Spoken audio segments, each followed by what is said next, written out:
and all systems engaged and are ready for action. Yep, and the damn window's still minimized, which annoys the crap out of me, because even when it doesn't say that it is, it still acts like that. Huh? Oh, I thought somebody else joined. Echoing there. Yes, folks, another double weekend of pay-per-views from WWE. Only difference here now is that, well, we've got two different countries, two different sides of the brands, two whole continents, and double the fucking workload. It doesn't help that I'm not 100% right now. If you can't tell, I'm getting over an illness here. Not COVID, thank God, but yeah, it was rough here. Like, I'm not going to get too much into it, but I think I'll be back to 100% sooner rather than later. But these guys, this fucking company with shit, they don't want to leave me 100%. Well, not because of Are we talking about W or AEW? WWE. We're saving AEW for Hell, next there's too many. week. I swear, there's too many pay-per-views for both companies. So I'm not. Well, WWE, when they have to make it a fucking double weekend, they always make it the worst, man. So we're just gonna go through No Mercy first. There's only really one match I'm particularly interested in, and it shouldn't be a surprise as to what it is, but we'll get to it. And then we'll get to Bash of Berlin.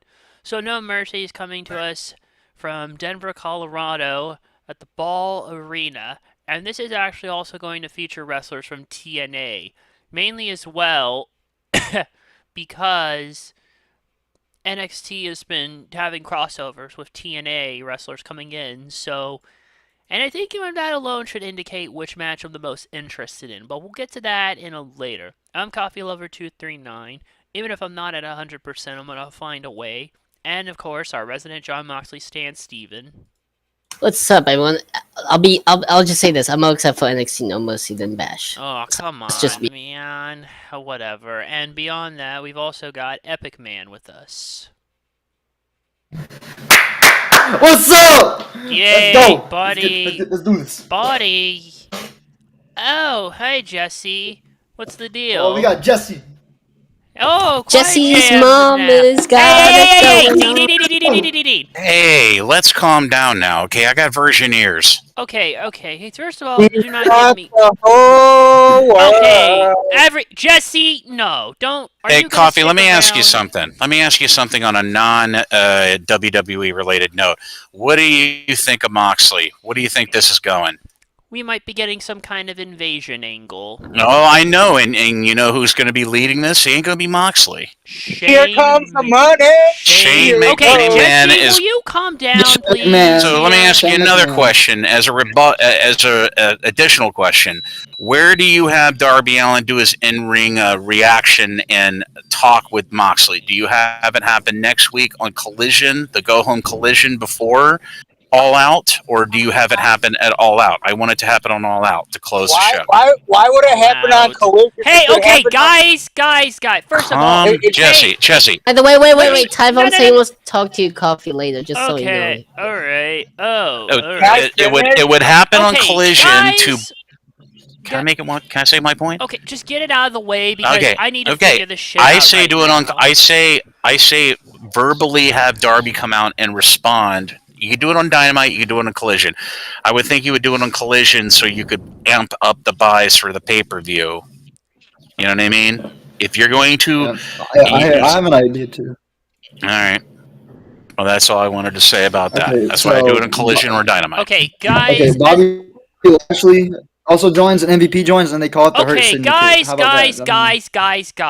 As much as I want to continue this AEW conversation, we're going to have to save all of that for next week, because next week is going to be... Because next week is All Out. Do you even know what's going on this weekend, man? And are you going to stick around or not? Yeah, I know what's happening this weekend. The end of the week. There we go. No, I meant for pay-per-view shows. Okay, Qui-Jam, you didn't hear it at the start, but I'm still getting over an illness, so please, easy, man. Yeah, I'm getting over an illness, too. It's called being overworked. But, okay, let's get into this show. Okay, Jesse, are you sticking around for the prediction? Yes, I'm sticking around. Oh, wow. That's all you had to fucking say, man. I tried to get it out of everybody here, but no. And turn it down. Okay, hurry up. hurry up. Hurry up, dude! I'm not the one who came in with all this stuff. I was ready to go here, and then all of a sudden... Yeah, we started talking about AEW. Well, that's not the fucking point. I already started the goddamn stream anyways. Yeah, let's here. go. Let's go. Let's No, wait, okay, no let's more. Go, let's... No more. We're just gonna run through this Hurry shit up, right hurry up, now. hurry up, Why? hurry You up. got somewhere to be? Yeah. Oh, fucking hell.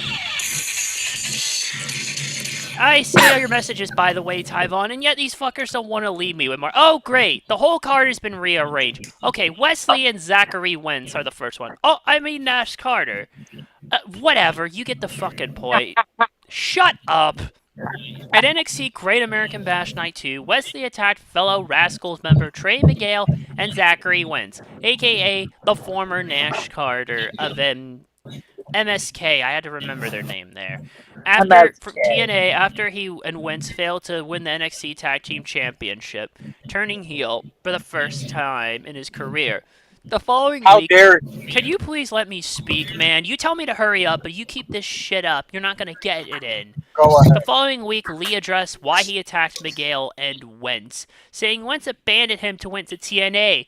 You realize he was forced out because of a bunch of bullshit. I know there's some kayfabe shit behind it, but that doesn't fucking work when we know the goddamn reason behind it. So spare me the Big Show. bullshit. Okay, if you don't fucking stop, you're I didn't know the out. reason.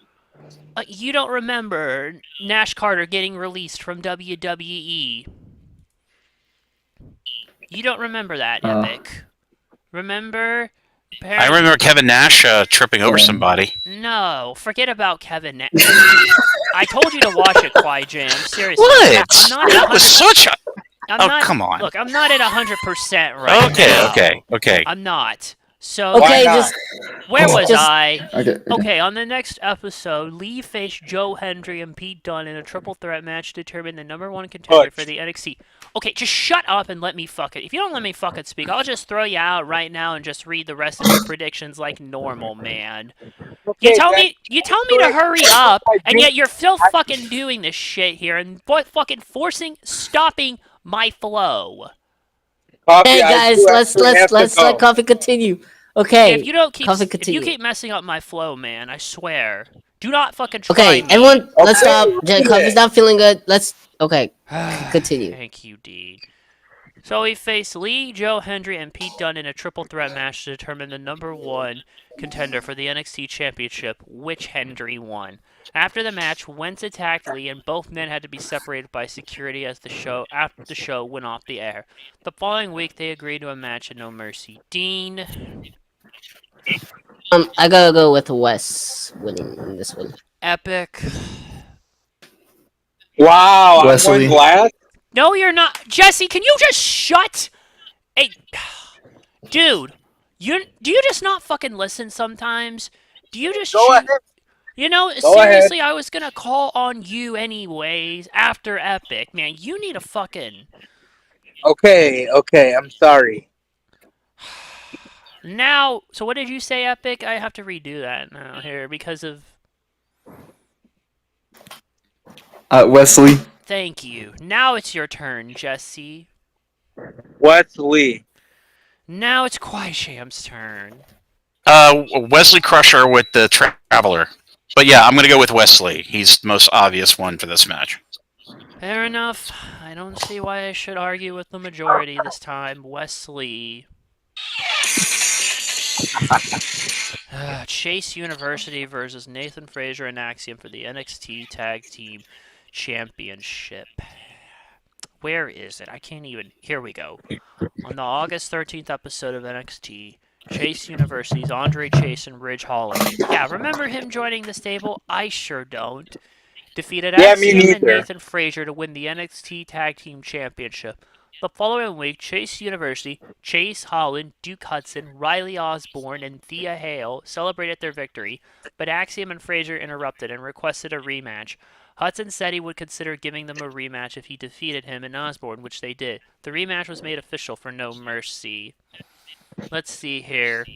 Nash should win with interference of his partner. It's only right. Getting up on the man who betrayed him, a.k.a. Wesley. That's what Tyvon said for the last one. Now let's go back to the main match. Dean.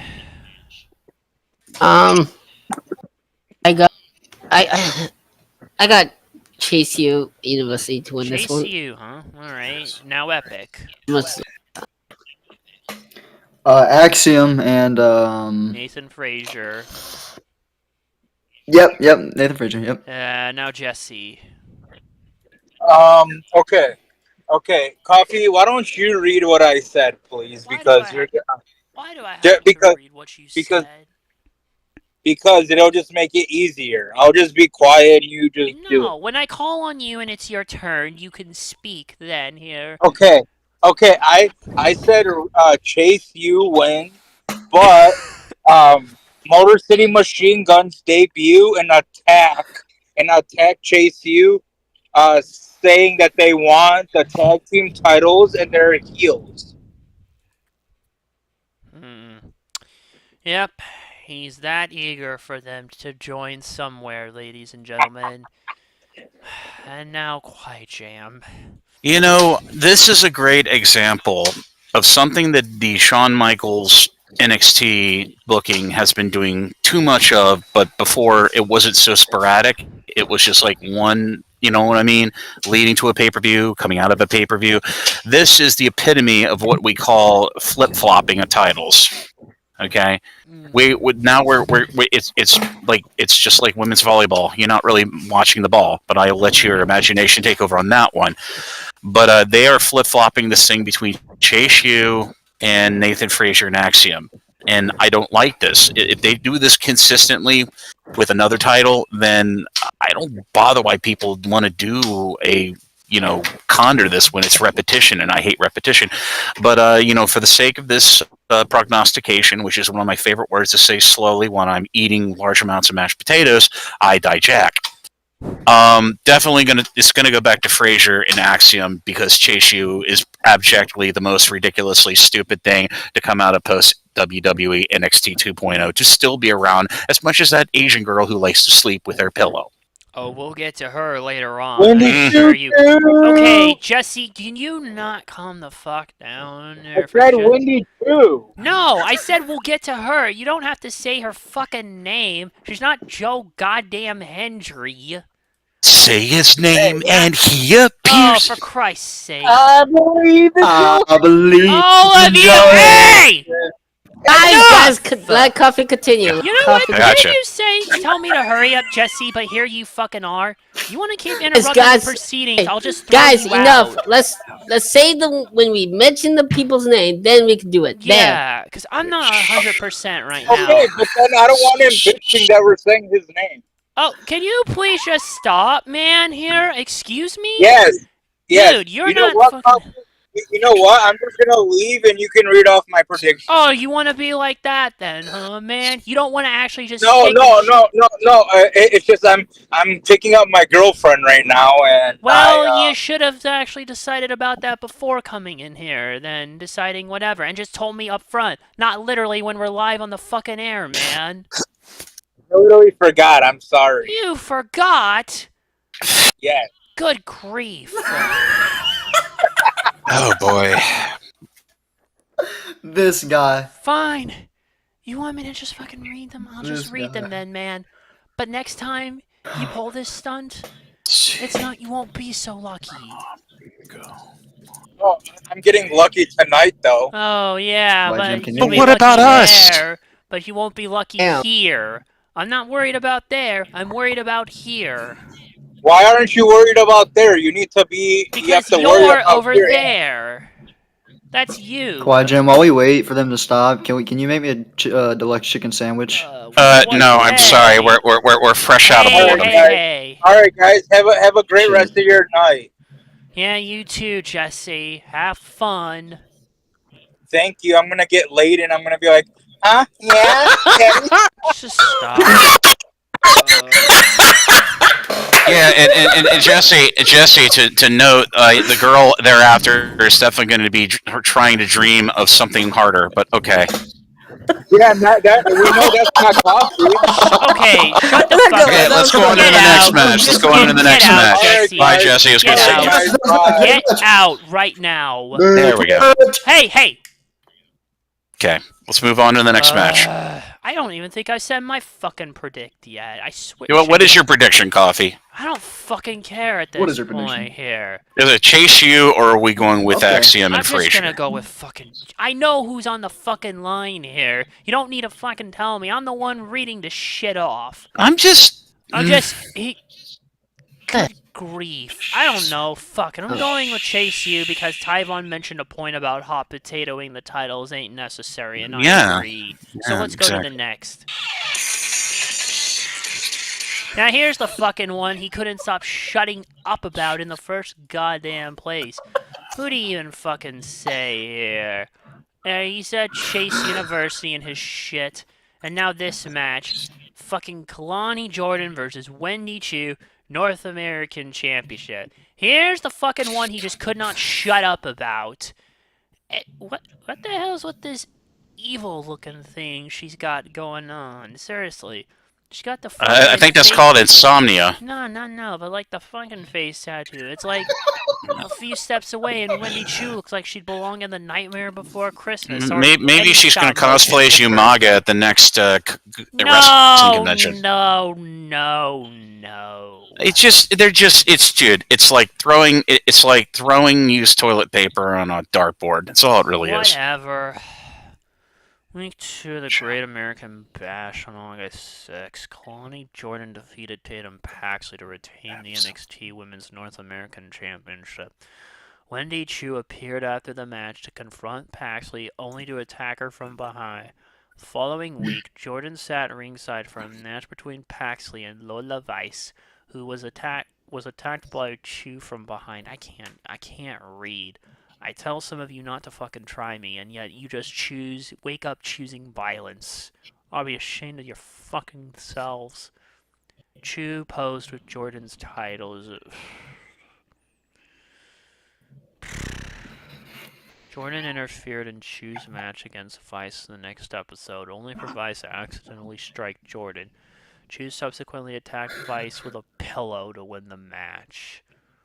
Remember that fucking Divas Fulfill Your Fantasy shit from aeons ago? Yeah, I remember it for like the 2 minutes I enjoyed it, and then it kind of forgot about it. Didn't they make that into a mode in SmackDown vs. Raw? They did. Yeah, You're right. They did. Yeah, I bring that up for no reason. No particular reason right now, at all. Oh, by the way, I was being sarcastic. Oh, cool. Jordan subsequently challenged Chu for the title at No Mercy, which Chu accepted and was later made official. What are you snickering at, Epic? This dude is just corpsing right now without a care in the world. I'm not snickering. I don't know what you're talking about. Don't lie to me straight to my face. Wait, well, Video doesn't lie, because I'd recognize Dean's laugh. Oh, wait, are we talking about Keon Jordan versus Wendy Chu? Right? Yes, Dean. As a matter of fact, you're first. I guess she's got Keanu Jordan. Kalani retained. Jordan. Also, a little bit of prediction here. I think. What's her face gonna show up? Julia. Julia, and I would save that for the other match. What about Stephanie Vacchio? Maybe. Okay, now it's Epic's turn. I guess the North American, the women's North American champion. So you said Kalani Jordan to retain. Yeah, whoever she is, yes. Okay, the Jesse went with Kalani Jordan, and now the Kwai Jam. I think for fantasy booking sakes and make it even more funny, I think Kalani will have Chu against the ropes, and then Odyssey Jones shows up as a new dual member of the New Day and dressed up like the Boogeyman / Sandman, and decides to take a pillow and start bludgeoning both of them in the face very, very lightly, and then all of a sudden Booker T will want to join in, will run into the ring and start doing spin-a-roonies on said pillow. But I will say, realistically, Kalani Jordan will retain because Chu should not have anything other than insomnia. That makes no sense. But everything you said before the prediction, but whatever. Yeah. Knowing you, surprised. Okay. Yeah, I'm Cool. going with Kalani Jordan. Cool. I just want to get to the one match I care about. I'm a little intrigued with this one. Obafemi versus Tony D'Angelo for the North American Championship. Throughout July 2024, then NXT Heritage Cup champion Tony D'Angelo was interrupted in interviews by NXT North American champion Obafemi. And on the August 13th episode of NXT, D'Angelo lost the cup to No Quarter Catch crew member Charlie Dempsey, aka William Regal's son. The following week, Dempsey and his stablemate Miles Bourne and Ren Sinclair celebrated his victory, but were interrupted by Femi, who stated, if I can speak, his interest in winning the cup. D'Angelo subsequently appeared, seemingly to ask Dempsey for a rematch, only to incite a brawl between his D'Angelo family stablemates, Channing Stacks Lorenzo, Luca Crucifino, I don't fucking know, and Adriana Rizzo, and the NQCC while staring Femi down. The two subsequently brawled, with Angelo getting the upper hand, or D'Angelo, if I can again speak. And it was later announced Femi would defend his title against D'Angelo at No Mercy. So, Dean. I got Oba. Oba. Oh, goodness. Epic. I'm just thinking realistic. Quadgem's not gonna like this answer. Obafemi. Oh yeah, Tyvon earmuffs. Quadgem's about to talk shit about your boy. Yeah. How dare you try to put me on blast like that, Epic? Hold on, let me see. Tyvon's just having the time of his life right now in the chat. Yeah. Let's see. Intrigue 2, Coffee, Top of the Dawn, Top of Champion, and NXT. Oh my god, yeah. Jesse actually said Tony D'Angelo. And now it's Quijam. This is another example of playing volleyball and only noticing the ball. It's repetition. It's going back and forth. Hot potato. You know, before Dean gets his hands on it. But I die Jack. I've been watching on the Femi now. I've watched his matches. I'm still on the fence. And yes, the pointy bit of the fence is really having a hard time with my butt right now, but that's just a joke, and I die Jack. So they're going to keep the title on a familiar guy who they are hoping will, you know what I mean, will finally turn the corner, and I can finally go and be proven wrong, going, you know what, this guy is a stud. But for right now, he's nothing but a quarter horse in a brony convention, okay? Very awkward, doesn't look like a horse, smells like a horse, runs like a horse, but certainly not a horse of a stud-like quality. So yes, Obafemi retains. Well, as much as I wish Tony D would actually get the title, I have a feeling that's not, and I repeat, not what's going to happen. So I'm gonna go with Obafemi. If I get this one wrong, I'll be happy. Otherwise, I don't know. Next.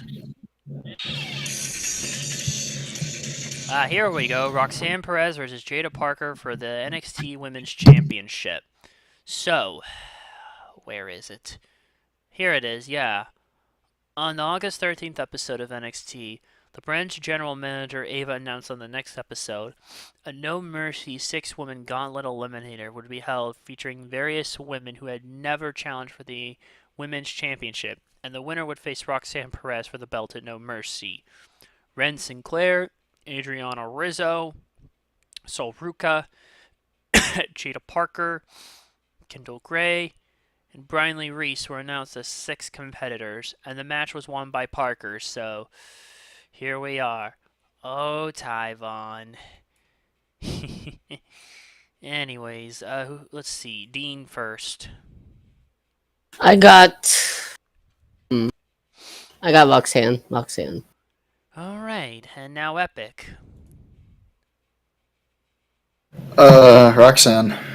Alright, Jesse also says Roxanne. Roxanne, but he also is adding that Julia is going to give Roxanne a post-match beatdown. So, yeah. And now the Quijam. I say Princess Peach with the cat upgrade from Super Mario Brothers U2 on the Wii. But I die Jack.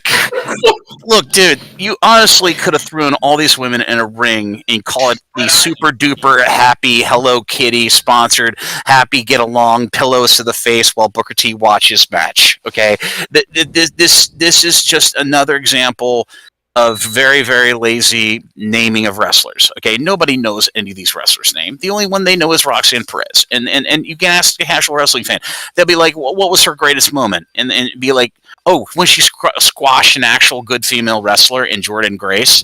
But I still think Jordan Grace is going to get some sneers from her fellow wrestlers in the Indies for doing the job with that freaking piece of future cashier at the Chick-fil-A. But I Jack. Just for the status quo, and that's pretty much the theme of this pay-per-view and every other NXT pay-per-view. It's status quo. Roxanne, super Jasmine, prodigious type boredom, Perez for the retain. Yeah, I'm gonna go with Roxanne Perez as well. And see, here we go. And finally, the match I'm pretty sure you're all here to really watch at the end of the day. Or night for that matter. Ethan Page versus Joe Hendry. Oh, heck Say his yes. name and he No. appears. No. I believe fuck in is Joe playing Henry. Clap, clap. Epic! Sorry, I had to. You know, Yeah. you could just clap after I say his name. It's much easier. Have you seen the royalty rate for every time we play it on VC? Oh, please, they can't get us on that. Oh, yeah, they can. Oh, no, they can't. I'd like Okay. to see them try. Okay, let's go with this great So on the rundown. August Under 15 seconds. So on the August 13th episode of NXT, as Ethan Page was celebrating his NXT Championship defense from Week 2 of the Great American Bash, he was interrupted by Joe Hendry from Total Nonstop Action Wrestling, who confronted Page and stated that one of the reasons he was in NXT was to win the NXT Championship. As Hendry stared Page down, Wes Lee appeared and superkicked Hendry. Later in a backstage segment, Raw's Pete Dunne also stated that he wanted the NXT Championship despite being on the main roster. Logic. Later that night, Lee was confronted by Dunne. Hendry then came out and attacked Lee as security tried to separate them. Later, NXT General Manager Ava announced that Dunne, Hendry, and Lee would face each other in a triple threat match the following week, with the winner challenging Page for the championship at No Mercy. The match was won by Hendry, despite Page attacking two referees in an unsuccessful attempt to prevent Hendry from winning. The following week, Hendry held a special live concert only to be interrupted by Page. Ava then appeared and announced that a special guest referee had been appointed for the no-title match due to Page's actions during the triple threat match and his disrespect for Hendry. Trick Williams was then revealed as the special guest referee. Hey, can I just say, by the way, I think it's so much better how once Ethan Page gets the heck out of AEW and ROH where he's just wasting away, boom. Not long after, he becomes the championship. It's as if Shawn Michaels was so fucking eager to take advantage and show TK, this is how you book him properly, and voila. And now he's facing Joe Hendry, who just by his music alone is over enough. Oh, dude. Dude. I mean, for Christ's sake, Joe Hendry's theme is my ringtone. I'm not even kidding right now. Like, it really is. And yeah, I agree with Tyvon here that Shawn Michaels is cooking. One of the most popular dude in wrestling right now versus the best heel of NXT. Trick is special guest. Yeah, before I get your guys' predictions, can we all agree that this is a win-win match? It's going to be a win-win-win, and I'll go into greater detail about the third win in my prognostication. Okay, and I'm guessing Epic and Dean are in agreement. Yeah. I knew it. It's fine. Joe No. Hendry. No, even Page is winning. Hey, no. Okay, Dean. Joe Hendry, but no, wait. Okay, You know I think what? Ethan might win, but I want Joe Hendry to win. Okay, Ethan Page now winning. Epic. Who do we want to win? Yeah. Joe Henry. But who do I think is going to win is the more important question. Is Ethan Page. Okay, there you go. The real Jesse secret. also says Ethan Page, but that Ricky Starks will give a post-match beatdown to all. That would be something, assuming he's even freed from that hellscape right now. And now it's Jam's turn. Okay, this is as Jesse touched on. This is going to be the opening moment where nobody's expected, but Ricky Starks will have signed with WWE because he's pretty much 90 days out clear from his contract. So, Really? but you got Trick Williams there being the big question mark here. Who is he going to ally with? But I think what's going to happen is going to be Ricky Starks is going to come out of the crowd and attack Trick Williams, and we're not going to know who the heck he is with, but somebody. What's going to happen is Joe Hendry's going to hit his finisher, very a la Mr. Anderson, and that's going to lead into the next build up for the next feud, but it's going to be a 3-way. It's going to be a shock. Joe Hendry is going to win the NXT title, and it's going to be a 3-way dash with Trick Williams laughing on the outside, but we don't know who he is going to be with. That is Ricky Starks, so that'll be fleshed out in a further TV episode. But I say for the shock, and since he is as Trick Williams over as anybody. He's over like Beethoven, and that is the biggest gesture of someone being over I can give. So Joe Hendry will be your NXT champion, but with Ricky Starks' interference on Trick Williams as ref. Shit. As much as I wish that would happen, I don't see that happening because, well, you look at how many days Ethan Page is into his reign, and I don't know. I just don't see them going out that early. The only people. But let me ask you a question here. In that thought, Ethan Page can live with the loss. You know what I mean? Because I'll give you an example of somebody equidistant to him who it happened to the same thing. MJF loses constantly, but he is super over. So Ethan Page, much like Ricky Starks, can afford the loss because that just makes him more determined and makes his promos more determined and makes him even better than he is after running towards the title again. So that's my thought there.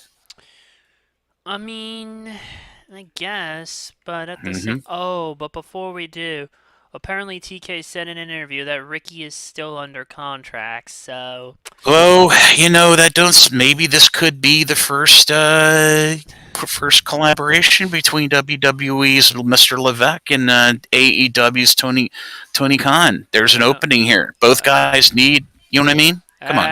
Yeah. There's a possibility. I'm just gonna say Ethan Page for now, but if Joe Hendry wins, I will be super fucking happy, no matter what. So that's what my heart wants, but my gut is saying Ethan Page, so that's the way. And with that, we're gonna jet out of No Mercy, and we're gonna head over. We're gonna travel back in a way, if you will, which is kind of funny because we're not, going from a foreign country to our country here for pay-per-views, but it's the way it's all set up. I'm not used to this, Fashion Berlin. Welcome to Berlin, Germany, the Uber Arena, WWE's first pay-per-view and live streaming event to be held in Germany. This is a huge ass deal. We know they've been doing a lot of these foreign shows this year. Yeah, they're doing really good on them too. First we had Scotland. Don't forget and then Backlash we had France. Yes, Backlash France. We got Germany this year, and next year they're talking about.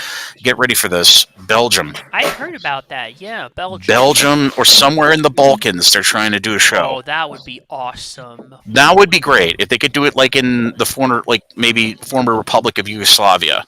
Anyways. Or maybe, or even better, how about a Vatican City PLE? Oh, the possibilities are endless, my friends, but let's just focus on the show that's in front of us right now.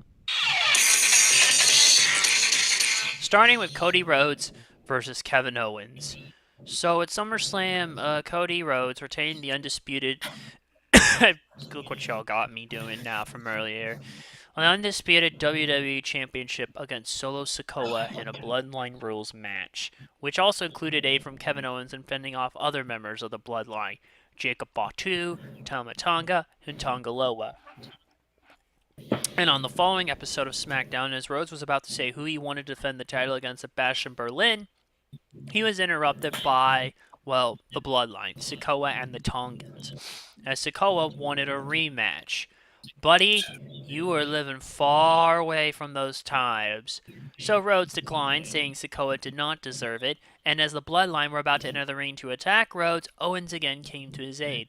The Bloodline retreated. Rhodes said that due to all of his times Owens had helped Rhodes in fending off the Bloodline, he felt Owens deserved an opportunity and wanted to defend the title against Owens, who felt that he had not earned it due to his win-loss record. Rhodes then left to go talk to SmackDown General Manager Nick Aldis to have the match approved, and despite Owens' objection, the match was made official. We haven't seen Kevin Owens fend off for a world title in what feels like forever. God, A world title, for that matter. A world title. That's what I said. A world title. I know, it's big. This is big. And as much as I wish it would get the win at some point and get a proper world title back around his waist, well, yeah, I'm not going to hold my breath for that anytime soon. It's kind of a shame, but I mean, what can you do? All right, Dean. Kevin. Are you serious? Are you serious? Kevin. You're actually serious. Kevin. Okay, you could stop repeating the name. This guy. I think we're stunned here. Yeah, what the absolute hell? Epic. Cody retains, but Kevin Owens turns heel with a post-match beatdown, and then they have a rematch at Bad Blood. I see. Jesse went with, actually, he originally said Cody, but decided to change to a no contest, because what's going to happen, according to him, is that Zilla Fatu debuts in alliance with the Bloodline, and beats KO and Cody down, so the match gets thrown out. That's too busy, man. But then... Pretty sure Zilla's a champion right now in another league. Really? Let me double check here, by the way. Let me double check. Last time I checked. Wait, I can't find anything here right now about him. Or do I have to go to Tony Khan's fucking favorite website? I think I have to. Yep. LonelyBillionaires.com? No, cagematch.net, you Nimrod. Oh, okay, sorry. Come on, man. Isn't it obvious? Green mineral bottle enthusiast.com. I'm corpsey. Okay, I'm fucking somebody corpsey. please send for the man. Okay. Okay, I don't know what the deal right now is with Zilla Fatu. Okay. Oh, I think he is. Calm the fuck down, dude. It looks like, yeah, with House of Glory here.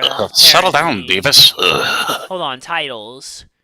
Yeah, he's the House, right now, he is the House of Glory Crown Jewel Champion. Yeah, House of Glory. That's where he started. Ah, shit. House of Glory, for the acronym enthusiasts out there, HOG. But think logically, man. Okay, exactly. Now it's your turn, Quiet Jam. Oh, God, I almost forgot about the match we were in. But, oh, dude, this is a big opportunity. KO does not get world title opportunities like this. And right now, Cody is like I said, he is Bret Hart in the late 80s. He's Stone Cold in the early 90s. He's Mae Young in the Hospice Care Championship consideration. But I Die Jack. Definitely going to be the most logical booking here. It is a knockdown slobber knocker of a match. KO takes some insane sick bumps here. I'm talking like a hologram, if he could do more than a crucifix pin kind of thing.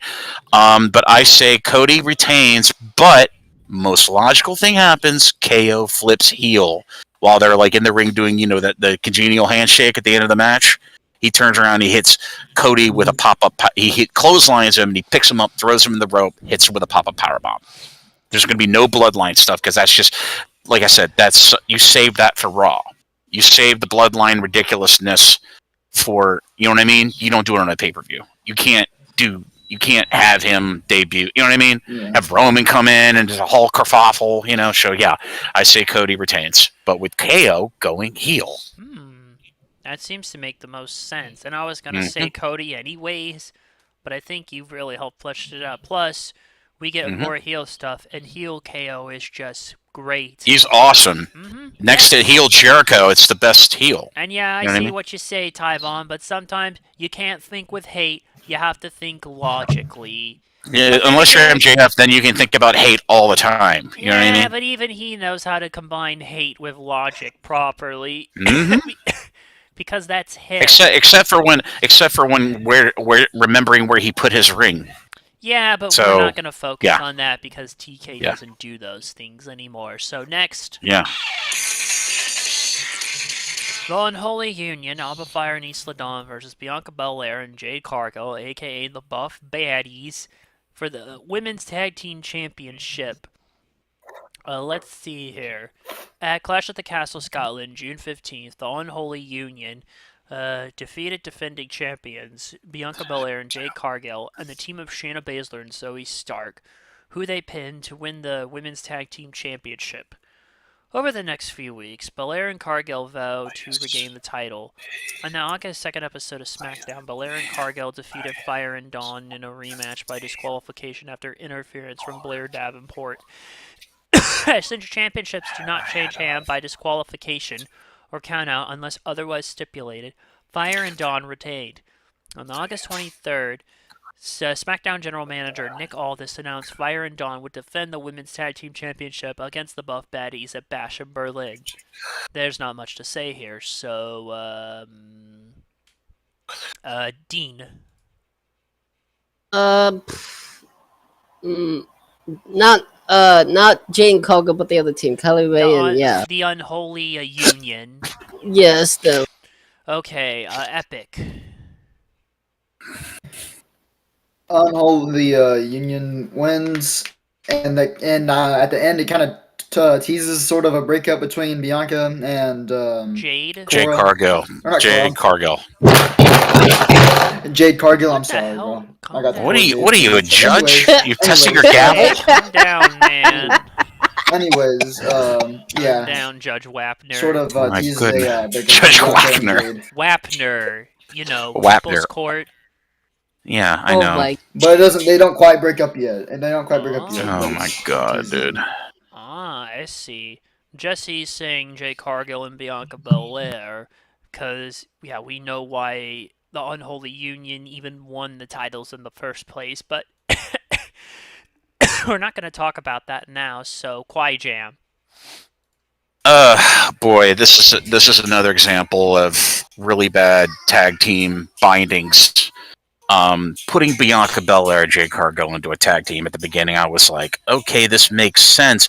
And then I saw how they wrestled, and my God, it was like bring your daughter to Pro Wrestling Work Day. It's just like, what Bianca Belair has fallen off so hard, man. She's not even in those god awful green object commercials for cell phones anymore.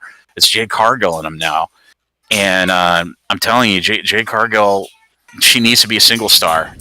This was just a dumb idea, but for the sake of the very loose-meated kind of kayfabe that WWE is currently force feeding us right now through their televisional and pay-per-visional type of product. Yes, I made a new word: pay-per-visual. I'm amazing with the dictionary. Make sure you get a quarter every time someone says it. I'm just saying. A quarter? Is that in cryptocurrency or in an NFT of a cute little rabbit? But anyway, I digress.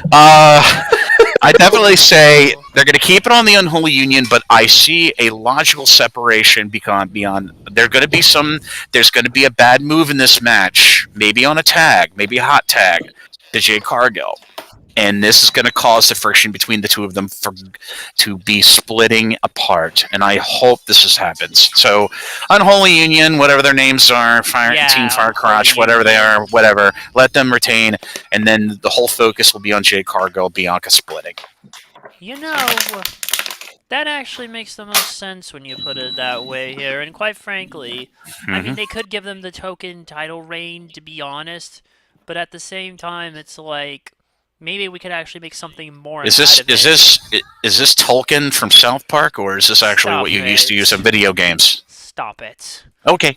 Anyways, also it bothers Tyvon that WWE doesn't use Storm East or Storm in EST as their I tag thought you said name. Storm Yeast, and I was like, wait a minute, I don't remember making Storm pizza in the S. rain, but okay. Storm S. Yeast. Also, by the way, Tyvon wanted me to tell you, QuiJam, that he doesn't think it was a dumb idea putting them together. It keeps Bianca Jade doing something while the company focuses on building, pushing the other woman they're focused on right now. Well, excuse me while I go play Dr. Mario. Anyways. What the heck? If I was to use a video game analogy, Bianca Belair and Jade Cargill is like getting stuck with a big pile of blue caplets over a blue germ, and then getting the dreaded red and yellow, which is Bianca Belair and Jade Cargill, to come down, and then you lose. Wow, a Dr. Mario reference. Beyond the neck of the bottle. Not So even there a you go. Tetris reference. Yes, Tetris and Dr. Mario. Yeah, I I'm know. very technical in my jokes. Yeah, no. I mean, never mind. Yeah, and technically, if we want to go back, it was technically, wasn't it Puyo that probably led way, or what was it that came between the first two? But never mind, I'll look that up later. I'm just gonna go with the Unholy Union. Alright, we still got a few more. Here we go. Here we go. The Terror Twins. No, not the Tibbles, but rather Damian Priest and Rhea Ripley. Wait, what'd you say? I said no, not the Tibbles. You know, Oh, I Yeah, thought the you said- Tibbles. See? The Tibbles. Yeah, because I mean... I thought you said the titties. No, I thought you said. Wow. you need to stop getting your mind out of the gutter here, first of all. And secondly, if there was any other pair worthy of that name, it would be the fucking Tibble twins, but we're not going to get into that. Yeah. No, the Terror Twins. Damian Priest Coffee. and Rhea Ripley, stop it. Versus the Judgment Day. Dirty Dominic Mysterio and stupid sexy Liv Morgan. Hey, if they're gonna give Dom, keep giving him that stupid extra word in front of his name, I'm gonna give Liv Morgan a nickname. And why not the one from the friggin' gag from The Simpsons where Flanders wore that goddamn ski suit? You can either call her Cringe Liv Morgan or Dumb Blonde Liv Morgan. No, choice. I Or you can just call her the mini-me of Rhea Ripley. that's not fun. No, that's not The fun mini-me at all. of Rhea Ripley. That's not fun at all. No. I like the one I had here. Because... Yeah, because that's where that originated from, and yeah. So, Yeah. stupid sexy Liv Morgan for the win there. I've coined the phrase, and I'm going to be using it for the foreseeable future because those goddamn Daisy Dukes, man. I think they may have awakened something in people who are of a certain age, but we're not gonna get into that. No. Anyways, at SummerSlam, Liv Morgan defeated Rhea Ripley to retain the stupid sexy Liv Morgan defeated Rhea Ripley to retain the Women's World Championship after accidental interference from Ripley's on-screen love interest in Judgment Day's stablemate, Dirty Dominic Mysterio. After the match, Mysterio betrayed Ripley and kissed Morgan, ending their partnership. Later that night, fellow Judgment Day member Damian Priest lost the World Heavyweight Championship to Walter, who we're going to get to later on, after being betrayed by his fellow stablemate Finn Balor. On the following episode of Raw, Balor excommunicated Priest and Ripley from the group, with it subsequently consisting of himself, Mysterio, Morgan, JD McDonough, and Carlito. Congratulations, Carlito. You're no longer just there for extra. You're officially a member of the group now because we have nothing else for you to do otherwise.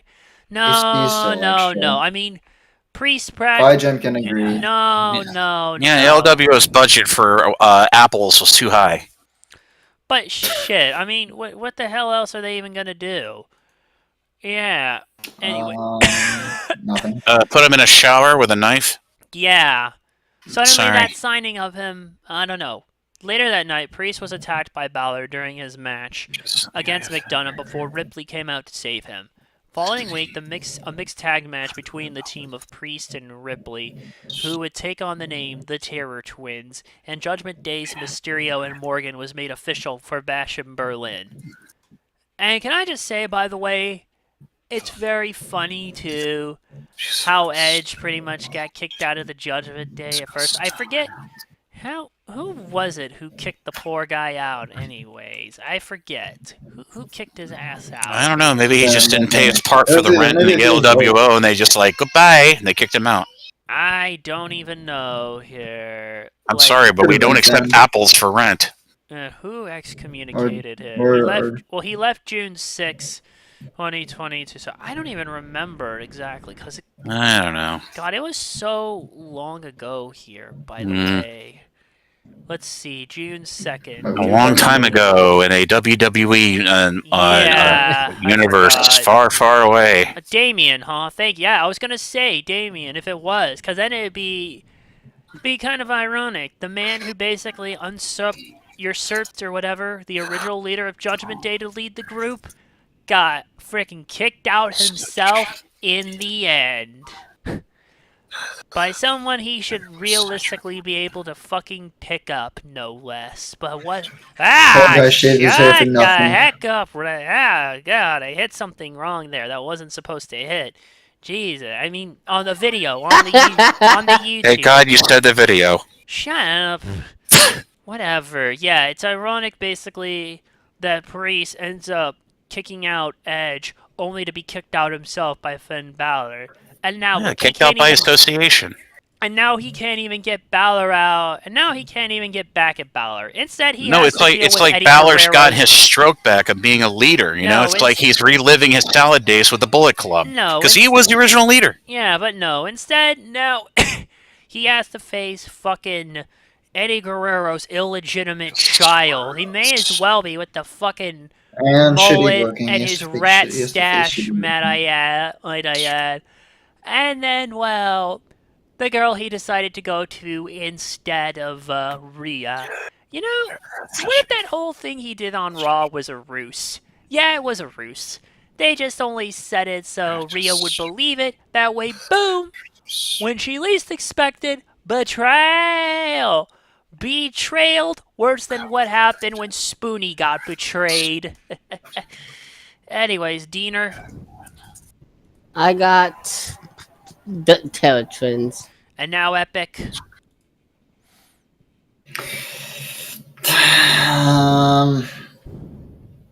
I think Dom and Liv, they cheat.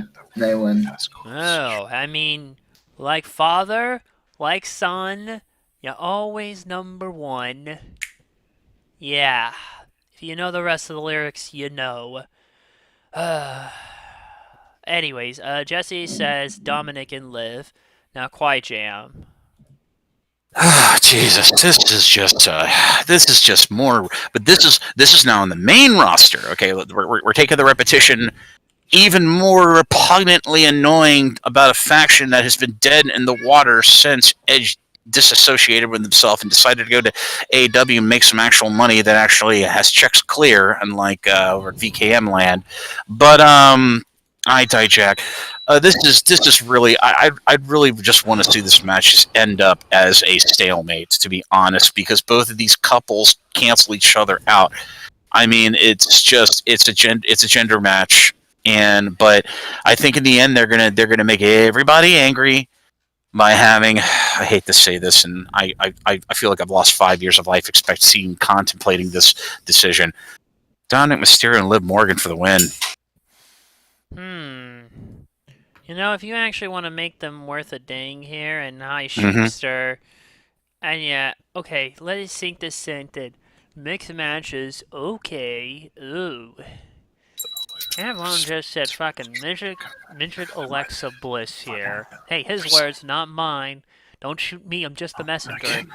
Eddie's real son to take on bisexual Undertaker and the government clone of China. Where do you come up with this stuff, man? Yeah, if you want to make an actual meaningful impact, we gotta go, for now at least, with the Judgment Day, aka Dirty Dom and Stupid Sexy Liv. Anyways, next.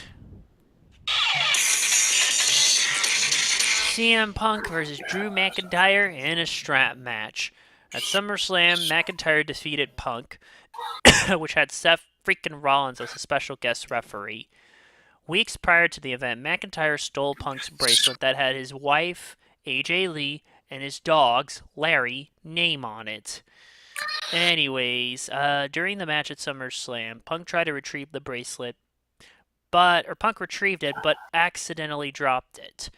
Rollins picked it up to get it out of the way, and Punk unattacked Rollins as he thought Rollins was sabotaging him. Only that was a bad mistake to go and attack the special guest referee. You never want to piss them off here. And that certainly did. That ultimately cost Punk the match, and just to rub further salt in the wound, McIntyre stole it again. Seriously, he should have just put it in his fucking pocket. Would have saved us the agony. Oh, wait a minute, he's not wrestling with trunks and... Or not trunks, I mean not wrestling with tights. Like he was when he first came back to the... I can't think right now.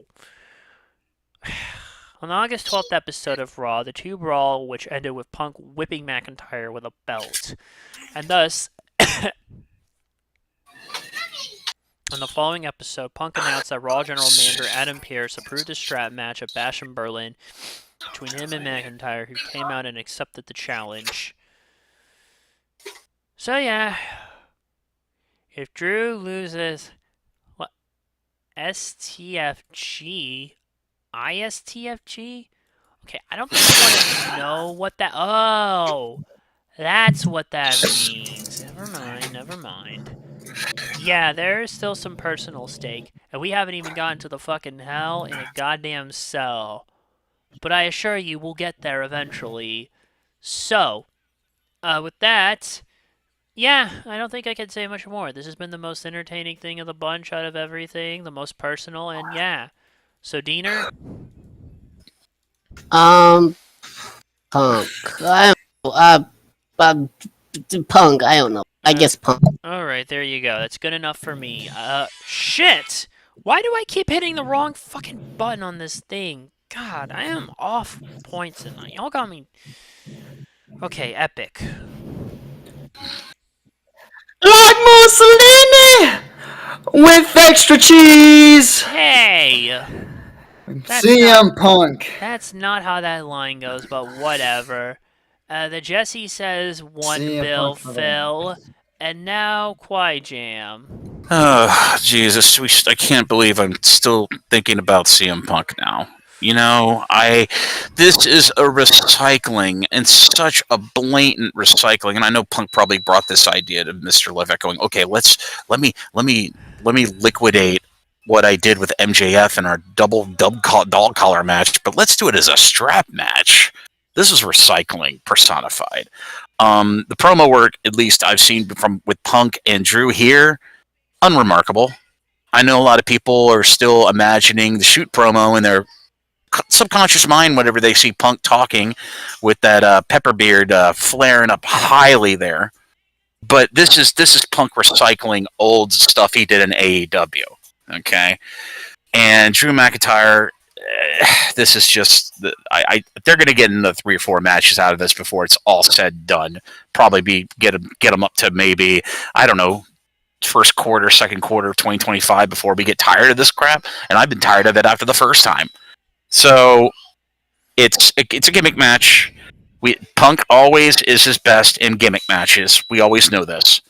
But I think Drew McIntyre is going to have laughing rights here and actually surprise Punk in this match and win.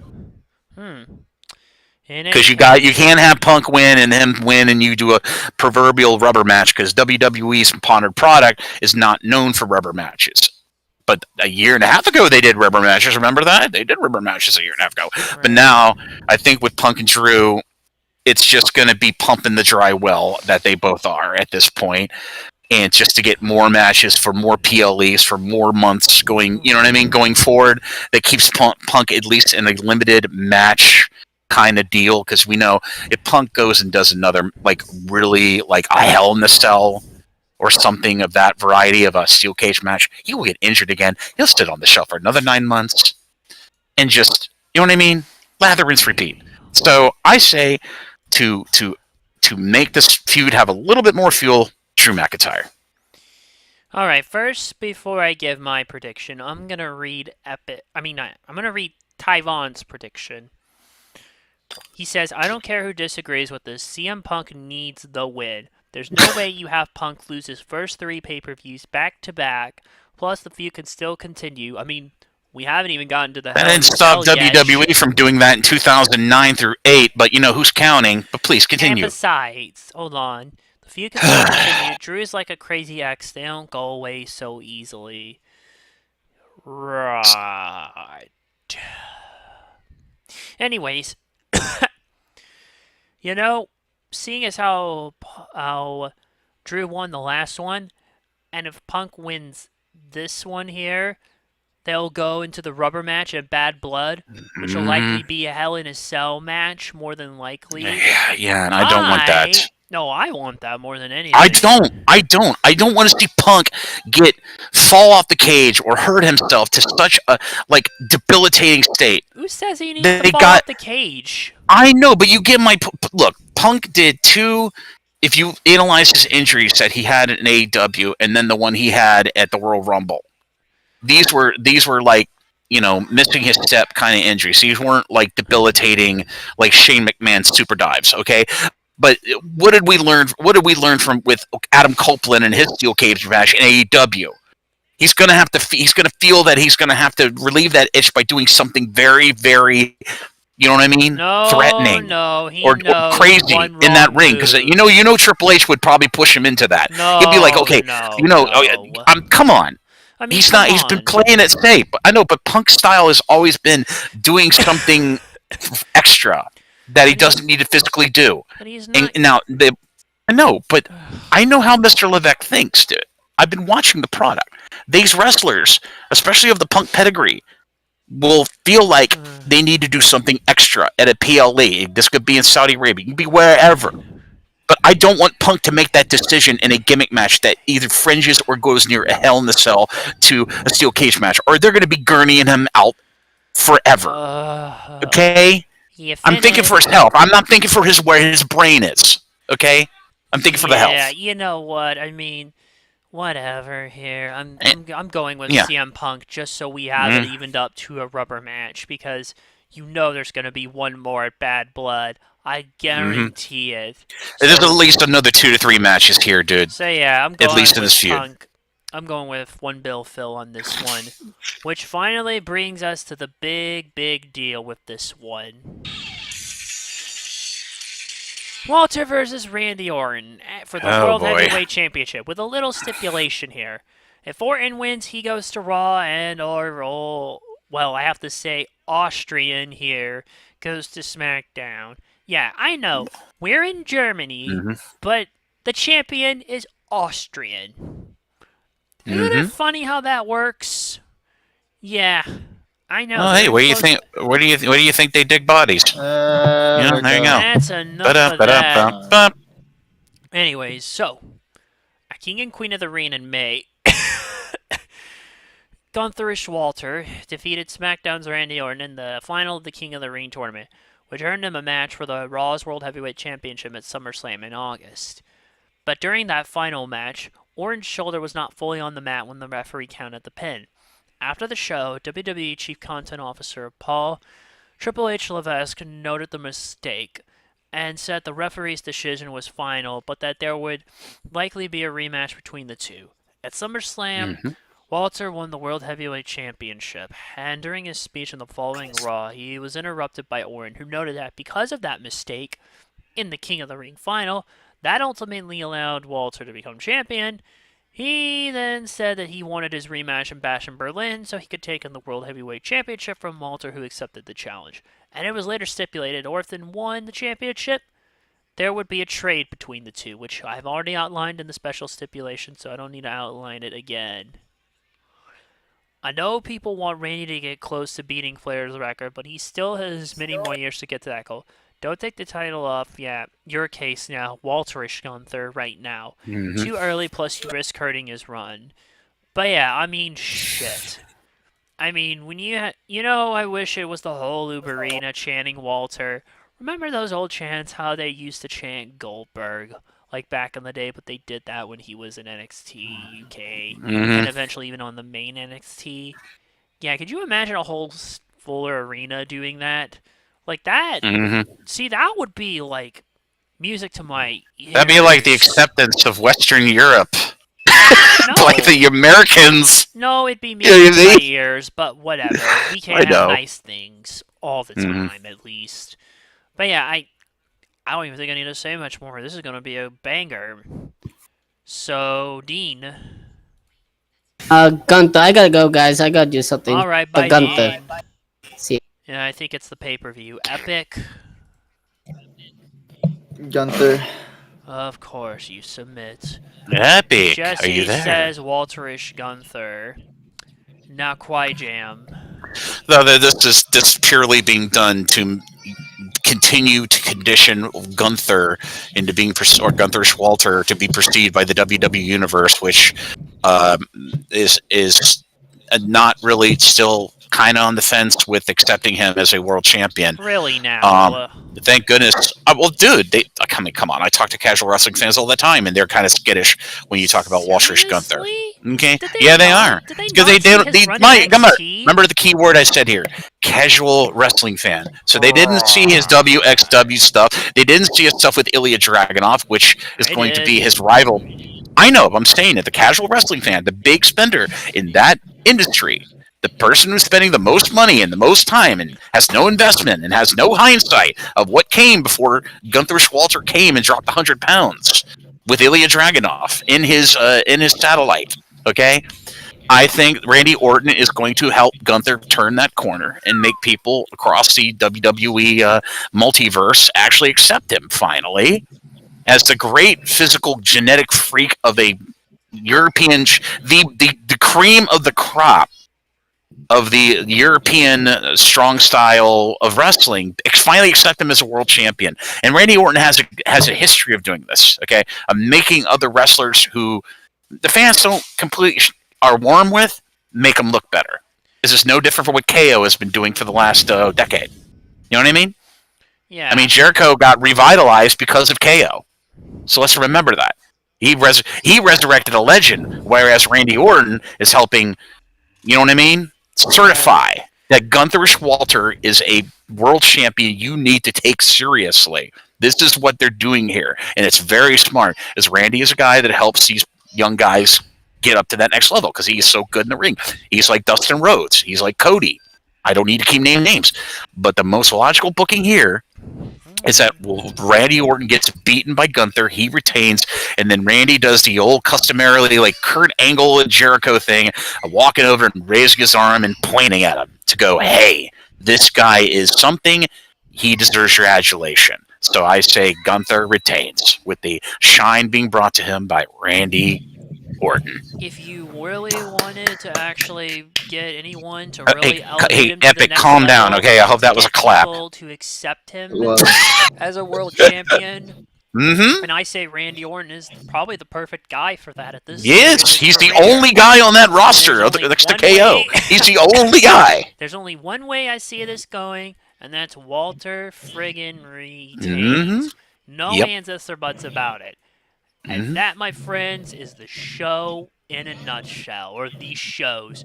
2 shows, and also, I guess that means double the craziness, much like the fucking Tibbles. Well, it's not maybe like a Seriously. partialized craziness, but Don't we was even kind of there. It docile. was just gonna be me, Dean, and Epic, and then y'all came in a little later. Yeah, but I Somebody missed the last hit pay per view, and you missed you missed the gift of Jam. Yes, You know, yes. like I the think gift of Tyron's Jericho. the one right now who most. I gotta talk to my branches. You know, I am the learning bush. Okay, I am the learning bush. Thanks, Jam. I'm the learning leaf. Quiet Jam. I'm the learning leaf. No, you're the learning apple. Okay, you're the rat On that apple. note- All right, hold on. Tyvon has a question. Before we go here, go ahead and ask, man. Go ahead and ask your question. I'm about to go. If the question is if you're asking if SmackDown's gonna be streamed in the server, yes, I will be streaming it in the server Oh with no, he's Yes, shit asking, for quality. of the 3 upcoming events, what shows are we most excited to see? Bash in Berlin, No Mercy, or All Out? Dude, that's like asking what adult movies do I wait to spend $8 at the Lude Roof and to order when I'm feeling very lonely. It's going to be All Out, dude. I mean, come on. And what about you? You saw what Moxley set up here. Okay, that big monster angle. I mean, come on. Everything else is white noise, and I hate to use a Sheamus move name, but everything in WWE is literally white noise compared to what All Out could potentially become. We have never had an invasion angle in AEW. There's your answer. Anyways, what about you, Epic? All Out, definitely. I mean, See? Probably All Out as Yes, well.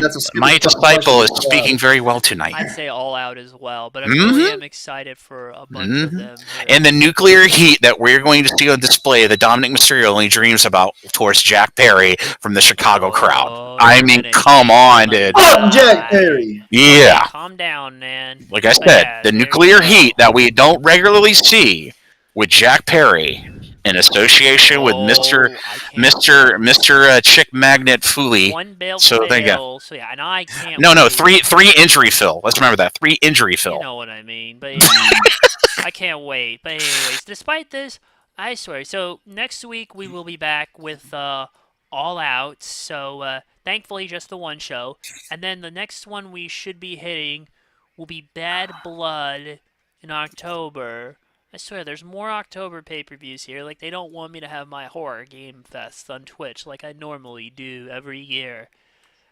So, take care of yourselves and each other. Thanks for watching. And before I go, I just need to get this off my chest here. Because, yeah, I swear, y'all are gonna be the enemy, and it ain't the end of me one day, it feels like. And it ain't no lie. Bye, bye, I don't want to feel the end of you. Boom. I'm just kidding, man. I just wanted to get that reference out of the way because I've had that damn. Yeah, I just took my temperature. It's 98 degrees. Stuck in my head. So yeah. Sorry. Can you tell I want the 4K of that movie badly now? Anyways, I'll see you guys next time.